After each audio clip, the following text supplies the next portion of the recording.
आप ये बताएं कि ये जो फवाद साहब ने भी जिक्र किया और आपने भी, कश्मीर का जो मसला है, इस पर तो जब 5 अगस्त 2019 को मोदी ने कश्मीर का स्पेशल स्टेटस ख़त्म किया था तो जो बाइडन ने इसकी मजम्मत की थी। अब इस वक्त जो सूरत हाल है, मकबूजा कश्मीर में ह्यूमन राइट्स वायलेशन हो रही हैं और आसिया अंद्राबी, यासिन मलिक, बहुत से जो हुर्रियत कॉन्फ्रेंस के लीडर हैं वो तिहाड़ जेल दिल्ली में बंद हैं, उनको मेडिकल फैसिलिटीज़ भी नहीं दी जा रही हैं। और मेरी इतला के मुताबिक आपने 27 जनवरी को सेनेट की जो फॉरेन रिलेशंस कमेटी है उसका एक स्पेशल इजलास भी बुला लिया, उसका 3 नुकाती एजेंडा भी मेरे सामने है। जी जी तो इसमें आप यही बात करेंगे, आप फॉरेन मिनिस्टर को भी बुला रहे हैं इसमें? जी, फॉरेन मिनिस्टर ने कंफर्म किया उसमें। पहले तो मैं बाइडन की बात कर लूँ।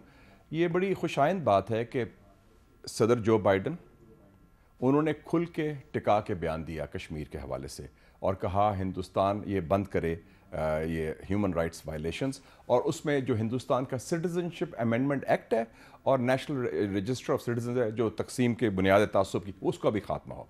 उससे ज़्यादा स्ट्रॉन्ग स्टेटमेंट उनकी नायब सदर कामला हारिस ने दिया पिछले साल। उसने कहा कि Kashmiri should know they are not alone, कि वो अकेले नहीं हैं, हम उनके साथ हैं।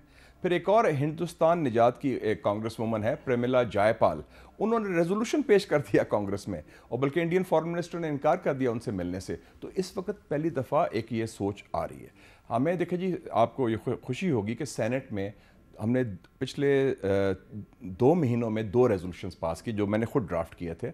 एक था आसिया अंद्राबी साहब के बारे में, और उनकी दो दोस्त कॉलीग्स हैं जो वो भी तिहाड़ जेल में हैं, उनसे भी बड़ा जुल्म और ज़्यादती हो रही है। और दूसरा यासीन मलिक साहब का, यासीन मलिक साहब 25 साल से जेलों में हैं, और दोनों जो हैं ये पीसफुल रेजिस्टेंस के हैं। ये अपोज करते हैं हिंदुस्तान का कब्ज़ा और मोदी सरकार की सोच को। और उस और हवाले से शबीर शाह साहब भी जो है शबीर साहब से सारे उसमें मैंने कहा ऑल पॉलिटिकल प्रेजर। तो मैंने फिर इसलिए स्पेशल इजलास बुलाया 27 को। फॉरेन मिनिस्टर साहब आ रहे हैं, फॉरेन सेक्रेटरी भी होंगे, और इसमें हम एक पूरी स्ट्रेटजी तैयार करनी है कि कश्मीर कॉज को किस तरह हाईलाइट किया जाए। और ये एक नादर मौका है, और इसमें मैं एग्री करता हूँ फवाद साहब से भी और शहरी साहिबा से भी कि ये इस वक्त human rights issue is going to be very important. और ख़ासकर जो मोदी है, मोदी ने जिस तरह गंद डाला है, तो वो जो है जनूबी एशिया का ट्रंप तो वही है ना, क्योंकि वो भी तासुम और तकसीम की अलामत है।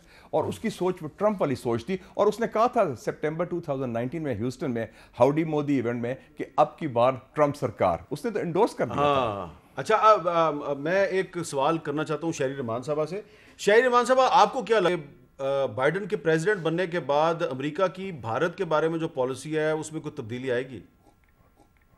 बाहमी ताल्लुकात हैं। देखिए, शायद मोदी और ट्रंप की में जो एक खास जिद्दत थी ताल्लुकात में, जाती तौर पर उनकी ना हो, लेकिन उनके ब्रॉडर स्ट्रेटेजिक इंटरेस्ट जो हैं वो मैं समझती हूँ ट्रेड के हवाले से, इकोनॉमी के हवाले से, और चाइना कंटेनमेंट, मैरीटाइम रीजन में उनकी जो कोऑपरेशन है, वो क्वाड पावर्स जो है ऑस्ट्रेलिया, जापान, इंडिया और अमेरिका, वो मैं समझती हूँ उतने ही जुड़े हुए रहेंगे।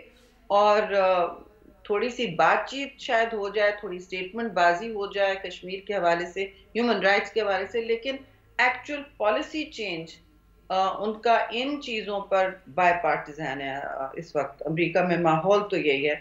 I would be very surprised अगर ऐसा कोई सब्सटैंशियल चेंज आया हिंदुस्तान के हवाले से। छोटी छोटी ट्वीक चीजें बदलेंगी, पाकिस्तान को फेवर्स थोड़े मिलेंगे, आईएमएफ के हवाले से दूसरी चीजें शुरू हो जाएंगी। वो चाहेंगे पाकिस्तान से भी अच्छे ताल्लुकात रखें अफगानिस्तान की वजह से, और उनके अपने रिश्ते पाकिस्तान में बहुत हैं, हर जगह हैं। तो वो कोशिश करेंगे कि अपनी जाती सतह पर पर्सनल डिप्लोमेसी बेहतर करें सबसे, लेकिन उनकी जो इंस्टीट्यूशनल पॉलिसीज हैं, जो जिसका महवर इस वक्त एशिया में पिवट, उनका टर्न टू एशिया पिवट जो है, वो हिंदुस्तान ही है।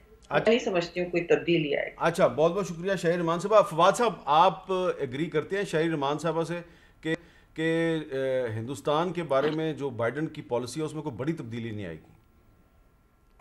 देखिए जी, बड़ी तब्दीली तो अभी तो जिस तरह मुशाहिद साहब ने आपको 2 स्टेटमेंट्स तो बताए हैं अभी, अगर ये स्टेटमेंट्स ही के ऊपर वो कायम रहे तो ये सर बहुत बड़े बयानात हैं और बहुत बड़ी तब्दीली है। बाकी तो ठीक कह रही हैं शेरी बीबी के जो एक ओवरऑल जो पॉलिसीज बनती हैं वो तो मुल्कों की पॉलिसीज होती है ना, शख्सियात को इतना इम्पैक्ट ही कर सकती हैं जितना वो कर सकती हैं। बट आई वुड मेरा वैसा ख्याल है कि इनका, चूँकि अमेरिका के अंदर भी ना एक बहुत बड़ी डिवीजन है इस वक्त के राइट्स और उसके मुकाबले में जो बिल्कुल एक दूसरी किस्म की जो पॉलिसीज आई थी। सो अमेरिका के अंदर जो डिबेट है, बाइडन उसमें राइट्स को लीड कर रहे हैं। तो ये नहीं हो सकता कि वो अमेरिका के अंदर तो राइट्स की मूवमेंट को लीड कर रहे हैं और बैरून मुल्क उस पर कोई असर ना हो। सो आई थिंक तब्दीली जो है वो आएगी, और अगर इस तरह मुझे नहीं लगता कि टोटल इग्नोर करेंगे। बिल्कुल ठीक